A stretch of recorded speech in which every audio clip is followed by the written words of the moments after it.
ആദ്യ കരാർ ഒപ്പിട്ടതിന് പിന്നാലെ US-ഇറാൻ സമാധാന ചർച്ചകൾ തുടരുമ്പോൾ ഹോർമുസ് കടലിടുക്ക് വീണ്ടും അടച്ചതായി പ്രഖ്യാപിച്ചിരിക്കുകയാണ് ഇറാൻ.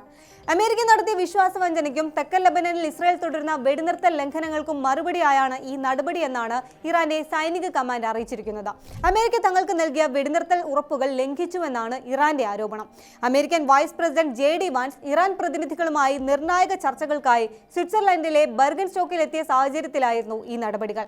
മേഖലയിലെ സമാധാന ശ്രമങ്ങൾക്ക് കനത്ത വെല്ലുവിളി ഉയർത്തുന്നതാണ് ഇറാന്റെ പുതിയ പ്രഖ്യാപനമെങ്കിലും അന്താരാഷ്ട്ര കപ്പൽ ഗതാഗതം തടസ്സമില്ലാതെ തുടരുന്നുണ്ടെന്ന് US സൈന്യം അവകാശപ്പെട്ടു. എന്നാൽ വാണിജ്യ കപ്പലുകൾ ഈ മേഖലയിലേക്ക് വരരുതെന്നും സുരക്ഷ അപകടത്തിലാക്കുമെന്നും ഇറാൻ മുന്നറിയിപ്പ് നൽകിയിട്ടുണ്ട്. ഇറാനെ തള്ളിയ US സെൻട്രൽ കമാൻഡ് കടലിടുക്കിലൂടെയുള്ള കപ്പൽ ഗതാഗതം സാധാരണ നിലയിൽ തുടരുന്നുണ്ടെന്നും കഴിഞ്ഞ 24 മണിക്കൂറിനുള്ളിൽ 55 വാണിജ്യ കപ്പലുകൾ സുരക്ഷിതമായി കടന്നുപോയെന്നും വ്യക്തമാക്കി. തങ്ങളുടെ സൈന്യം സ്ഥിതിഗതികൾ സൂക്ഷ്മമായി നിരീക്ഷിക്കുന്നുണ്ടെന്നും ഹോർമുസ് കടലിടുക്കിന്റെ നിയന്ത്രണം ഇറാന്റെ കൈകളിലല്ല എന്നുമാണ് US സൈനിക വക്താക്കൾ വ്യക്തമാക്കുന്നത്.